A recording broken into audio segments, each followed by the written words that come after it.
Salut. Alors ça y est, c'est la moisson du colza. Je viens d'arriver dans le champ.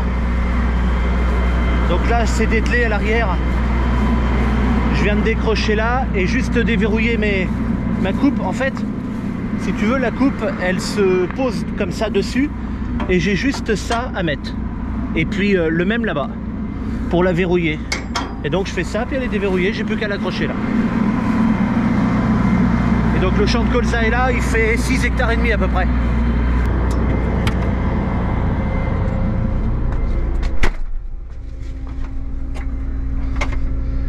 Hop là. Alors là je vérifie bien que l'attelage s'en va sans rien emmener et sans faire de conneries. Et puis allez.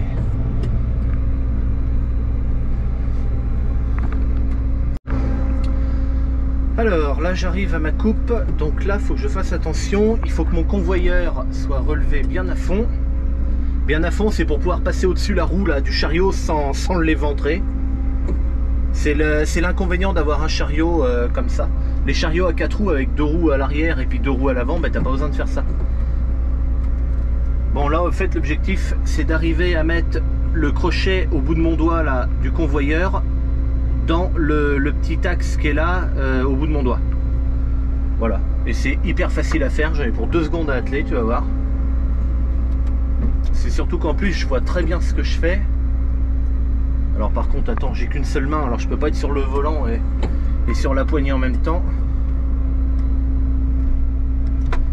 Là si je filme pas, il y a longtemps que c'est attelé hein.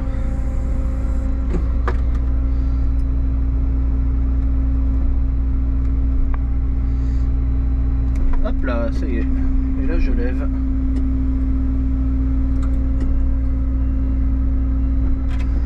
Hop, donc là je lève à fond évidemment la coupe.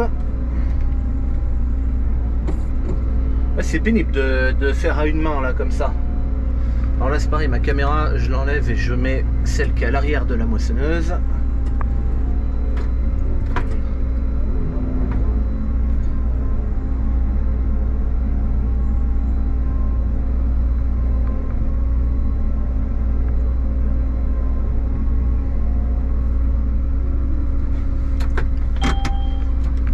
Allez hop, je baisse à peu près comme ça. Hop, en attendant j'ouvre ma trémie, comme ça sera fait. Là ça sonne, c'est normal, je vais le valider. C'est parce que là je suis en mode route. Et en fait en mode route c'est pas normal d'avoir la trémie ouverte.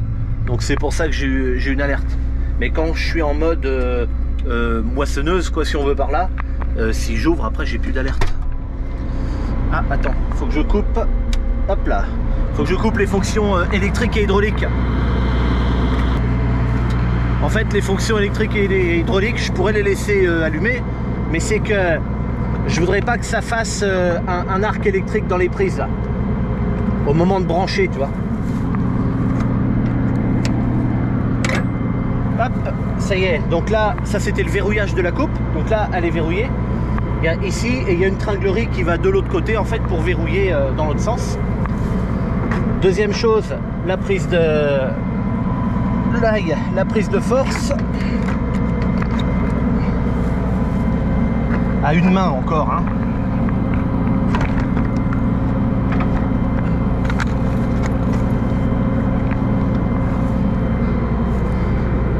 Tac. Voilà.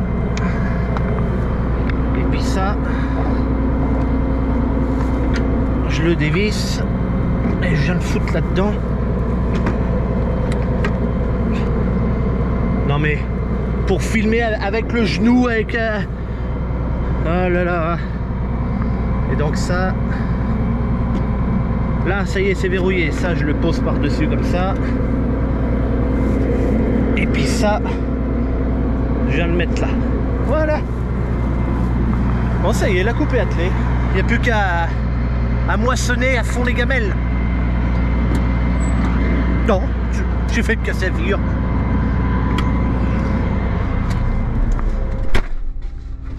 Oh putain, il fait plus frais dehors. Donc là aujourd'hui, on est le 20 juin. Donc nous sommes lundi 20 juin. Samedi, c'est le jour où il y a eu la canicule là, qu'il a fait si chaud. C'est le jour où j'ai décidé de commencer à moissonner mes colzas, moi. Par contre, putain, comme dans le tracteur, j'ai oublié d'enlever le frein à main. Par contre, en fait, si tu veux, samedi, moi j'ai moissonné. On a commencé, c'était 9h30 peut-être, ou 9h, et jusqu'à 13h à peu près, ou 13h20. Ensuite j'ai arrêté. J'ai recommencé à moissonner qu'à 20h le soir. Et toute l'après-midi, j'ai pas moissonné. Alors j'avais mis une petite vidéo sur Facebook, puis il y a 2-3 cons qui n'ont rien compris. Ils ont pensé qu'il faisait trop chaud pour moi. Faut vraiment être con, hein. Enfin c'est pas ça du tout quoi. Dans la vidéo je l'explique en plus. Il fait trop chaud, il faisait 41 degrés samedi. Et il y avait un risque très important de foutre le feu. Alors dans du colza ça va encore, mais il y avait un risque important de foutre le feu dans la machine. Parce que bah, tout est brûlant et tout est trop chaud quoi. Donc c'est pour ça. Mais t'en as 2 ou 3 qui ont dit ah, t'as pas la clim dans ta machine. Mais putain, mais c'est pas. Bon, bref. Je vais arrêter de causer de ça parce que. Allez, j'allume. Donc ce petit bouton là. Hop, le broyeur. Elle vient de passer en mode moissonneuse. Hop, là c'est le reste de la batteuse qui vient de s'enclencher maintenant. Mi-régime. Tout va bien. À titre personnel, j'entends. Là, ce que je fais quand je mets à mi-régime et j'attends quelques secondes, je veux écouter s'il y a un bruit, un truc. Donc, ça a l'air de bien se passer. Accélération.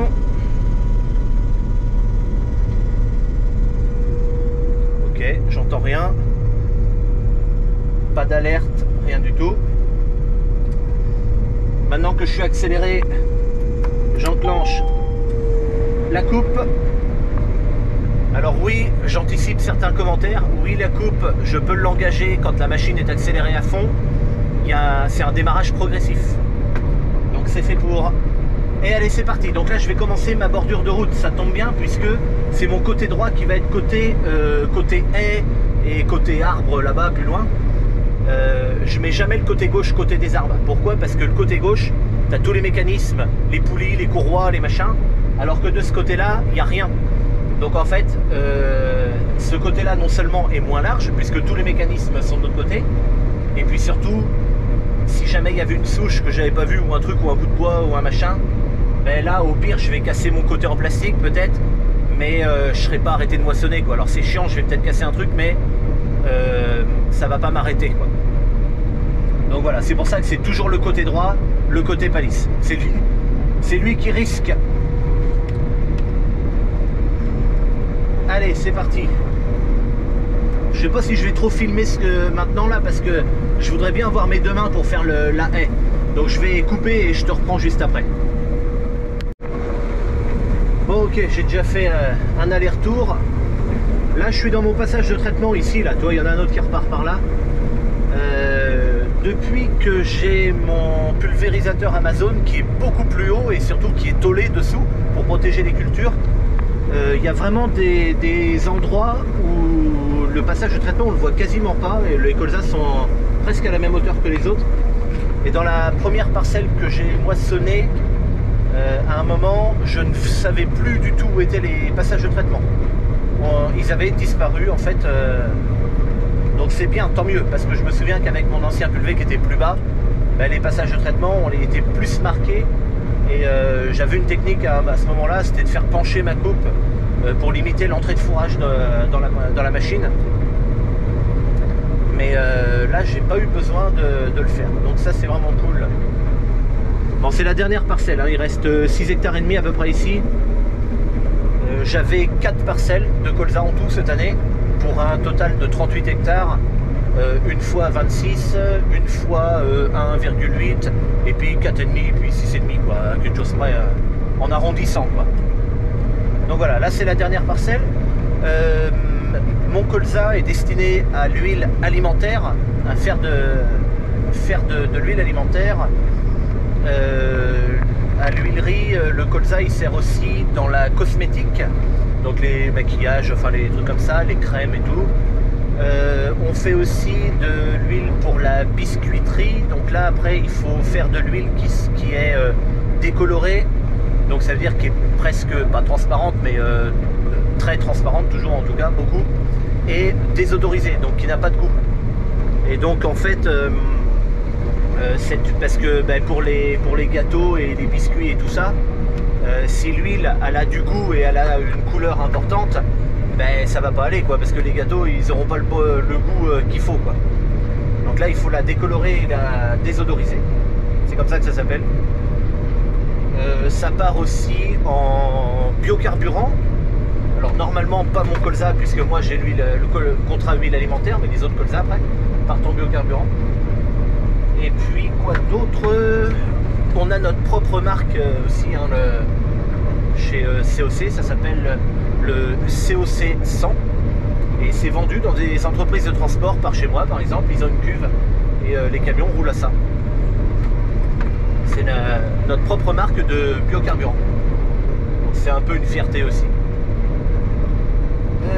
Quoi d'autre, ouais, enfin bon, on fait plein de trucs. Puis après les tourteaux partent aussi en alimentation animale, puisque nous le colza il est trituré, ça s'appelle triturer hein, le fait d'extraire l'huile là, c'est trituré en fait à froid et il n'y a pas de gaz non plus, et donc ça c'est très apprécié, notamment pour l'huile alimentaire tu penses, mais aussi c'est apprécié par les éleveurs. Pourquoi? Parce qu'en fait dans le tourteau qui reste, du coup nous il reste un peu d'huile dedans. Il reste un petit peu d'huile et ça apporte beaucoup de protéines en fait, les tourteaux qu'on fait nous chez Centre-Ouest Céréales. Donc voilà, on essaye d'être vertueux le plus possible un petit peu à tous les bouts. C'est pas toujours évident, mais en tout cas on essaye, on a le mérite d'essayer. Et ça c'est cool.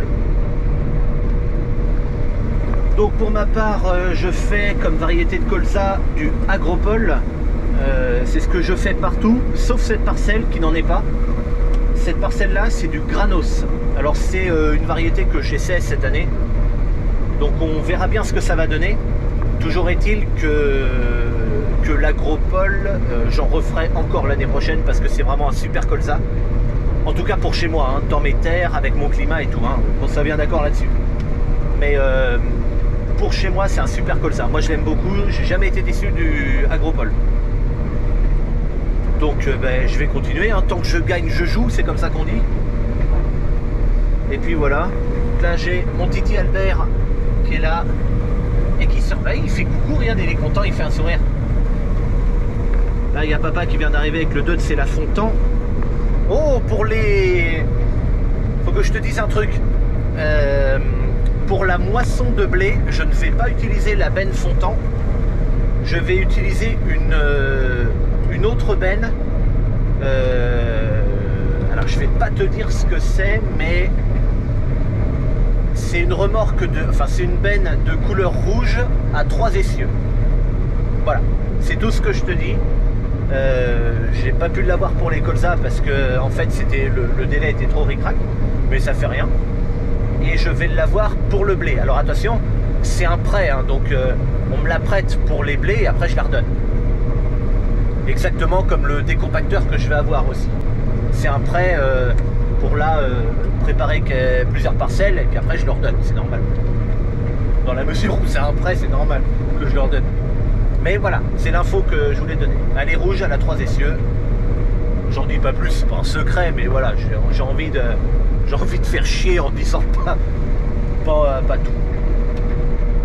Allez hop, je suis arrivé au bout. Stop, je vais reculer, j'ai pas envie d'aller trop dans le champ de mon voisin. C'est pas, même si c'est que d'herbe puis qu'elle a été fauchée, ça ferait rien du tout, mais bon, c'est pas par principe. Putain, c'est pénible hein, de filmer, d'être à une main comme ça là. Une moissonneuse, ça se conduit à 2 mains. Hein. Allez, alors pourquoi j'ai un truc, une bande de mauvaises herbes. Bon, sinon le champ est propre quand même. Hein. Le champ est propre, vraiment. Donc ça c'est cool. Après, je sais pas pourquoi il y a ça là. Bon, c'est pas très grave, s'il y a que ça va aller.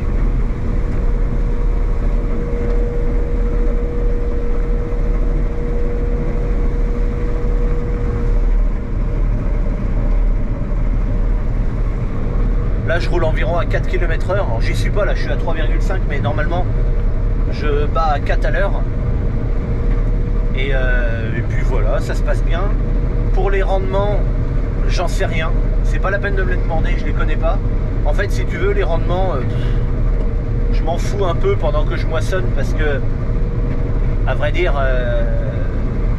que je les connaisse ou que je les connaisse pas, de toute façon, ça changera rien. Enfin, que je finisse de moissonner. Et puis même si je les connais avant, de toute façon, ça change quoi? Ça changera pas ma façon de moissonner, ça changera rien. Donc les rendements, je m'en fous, on verra à la fin. Alors si, à la fin, je les connaîtrai, parce que faudra que je le fasse quand même. Parce que ça me sert pour moi, pour mon historique, ça me sert pour mon assurance quand je fais mes contrats d'assurance et tout, donc j'en ai besoin, donc j'ai besoin de les connaître, mes rendements. Mais là, tout de suite, je m'en fous. J'ai autre chose à penser.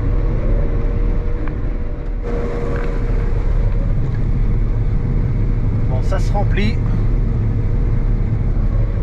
Bon, on voit des saletés dedans, mais en fait, j'arrive à le faire vraiment propre, puisqu'à la cope, il sort entre 1,8% d'impureté et 2%.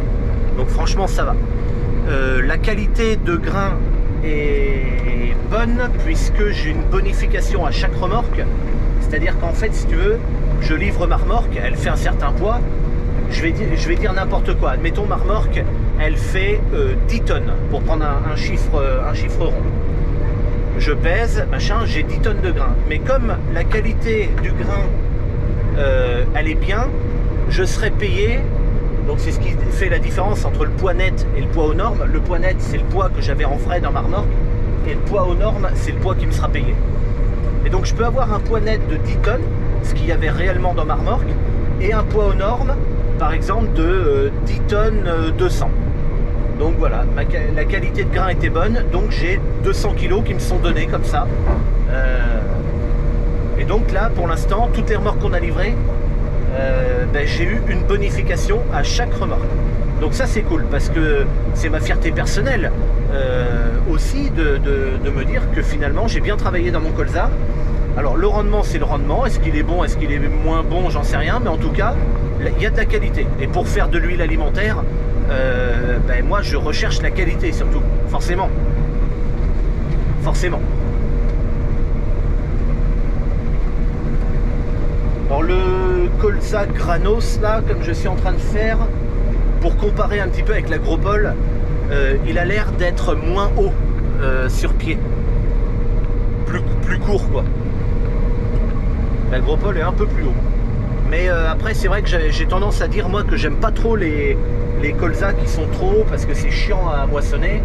Bon après l'agropole est un petit peu plus haut que celui-là, mais pas grand chose.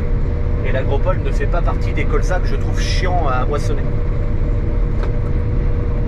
Donc ça va. Ça va heureusement parce que j'aime beaucoup l'agropole. Donc ça aurait été con si il avait été vraiment trop haut, quoi. Oh, putain que c'est chiant à une main. Voilà, sinon niveau rendement, de toute façon le rendement, parce que c'est vrai que tu pourrais me dire mais attends, ta moissonneuse elle calcule ton rendement. Alors effectivement oui, j'ai mon rendement, elle est capable de me faire mes moyennes et mon rendement instantané et tout. C'est vrai, sauf que je ne l'ai pas réglé dans les colzas. Donc en fait elle me dit n'importe quoi. Tu vois là par exemple, elle me dit, alors attends, ça se stabilise un petit peu, elle me dit quasiment 50 quintaux. Là c'est redescendu à 42 quintaux. Je sais que c'est pas 50 quintaux de toute façon. Ça c'est clair. Par contre, quelque chose qui est intéressant, c'est que oui, mon truc de rendement est pas du tout réglé pour les colzas. Alors il l'est beaucoup plus pour le blé hein, déjà. Mais dans les colzas, je le règle pas parce que je m'en fous. Mais s'il est mal réglé pour ce champ-là, il est mal réglé pour les autres. Et donc, comme je fais quand même des chantiers sur l'ordinateur de bord, avec tout le récapitulatif des surfaces, des rendements, des carburants consommés par parcelle et tout, enfin bon bref, tout est notifié dans le truc. Et bien, si par exemple dans une parcelle, l'ordinateur me dit 50 quintaux et que dans la parcelle d'après, l'ordinateur me dit 40 quintaux, forcément que, alors ça sera pas ni 50 ni 40 respectivement dans ces parcelles là, n'empêche que j'aurai quand même une idée du fait que la deuxième parcelle est moins bonne que la première. Mais c'est la seule information que je peux avoir. vu que mon machin est pas réglé. Après je peux le régler hein, mais là il reste 6 hectares, même pas maintenant parce que j'ai commencé, donc je vais pas me faire chier à le régler maintenant, c'est hors de question. Donc voilà. Oui, dans la dernière vidéo du Tour de Plaine, j'avais dit que c'était hors de question de moissonner à 11 juin des colzas et tout, et que j'avais jamais vu ça chez moi. Alors c'est vrai, j'ai jamais vu ça chez moi, et quelqu'un m'a dit en commentaire, quand j'ai mis une photo sur Facebook en disant que j'avais commencé les colzas, ah ben je croyais que tu voulais pas commencer en juin. Alors non, c'est pas... D'habitude on moissonne quasiment toujours les colzas en juin chez nous, dans les tout derniers jours de juin. Là on a grosso modo entre 8 et 10 jours d'avance, à peu près. Mais je crois que c'est à peu près partout pareil, parce que David avait l'air de me dire qu'il avait environ 8-10 jours d'avance aussi sur ses cultures. Donc bon, le coup de chaud qu'on a eu au mois de mai là, lui il a fait du mal. Enfin il a fait du mal, il a créé de l'avance quoi, surtout. Mais bon. Bon, sinon, quand je me fie aux capteurs de rendement, le grano, ça a l'air d'être à peu près comme l'agropole. Comme ça, quand je regarde mes instantanés, là, de temps en temps, à droite à gauche, ça a l'air d'être à peu près les mêmes chiffres que dans l'agropole. Donc c'est bien, tant mieux.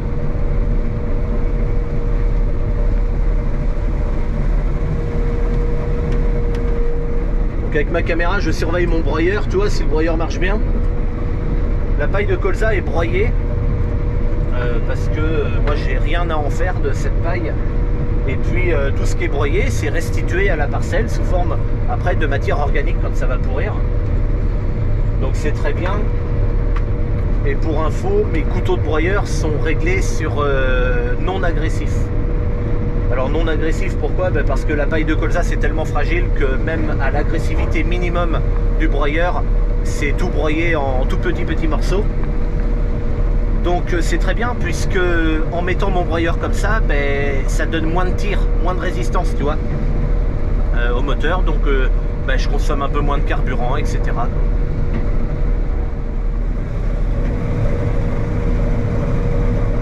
Il y a des moments ça rentre bien, puis à d'autres moments ça bouchonne un petit peu de vent, puis ça fait un paquet qui rentre.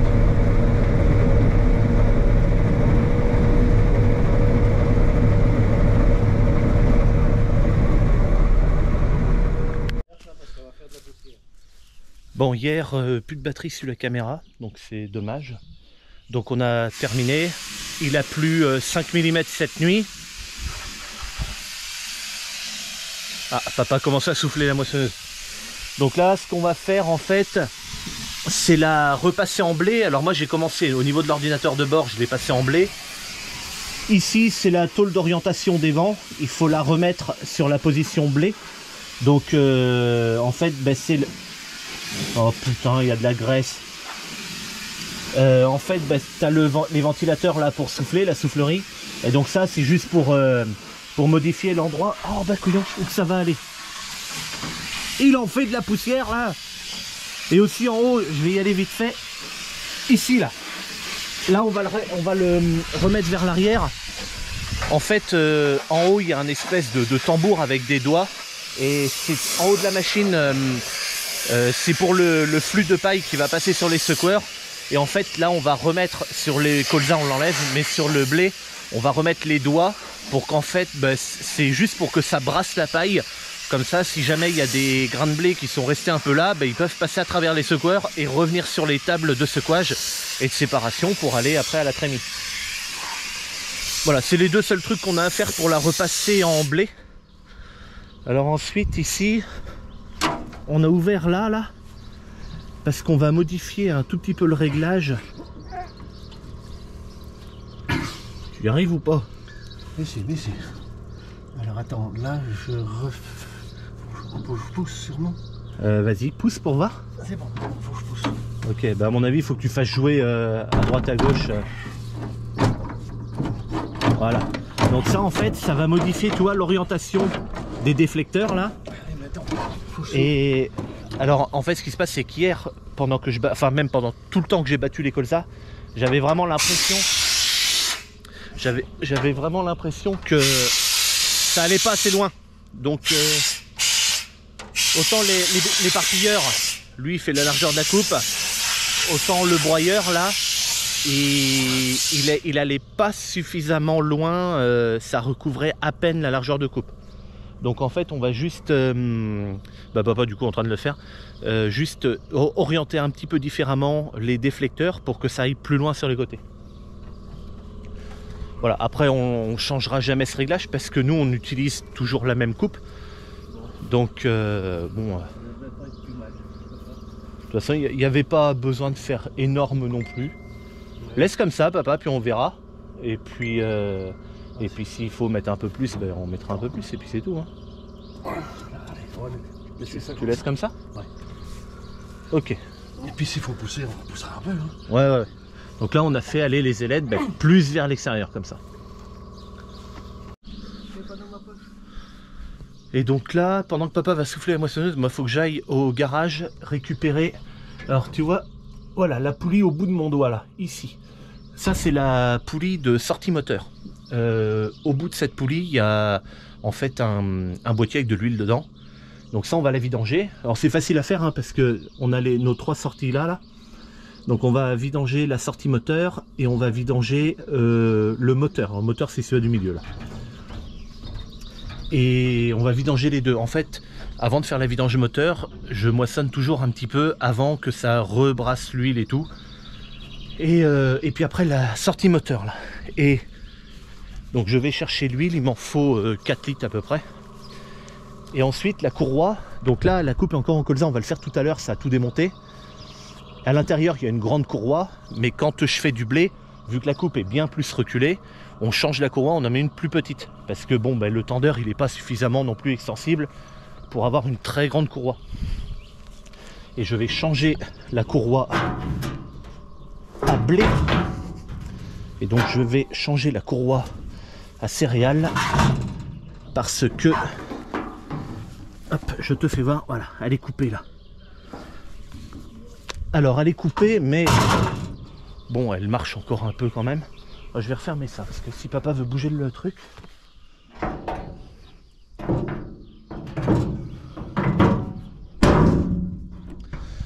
Hop. Elle est coupée, mais on la remettra quand même. Parce que si ça se trouve, même coupée, elle va peut-être me battre quasiment toute la surface de blé, si ça se trouve. J'en sais rien.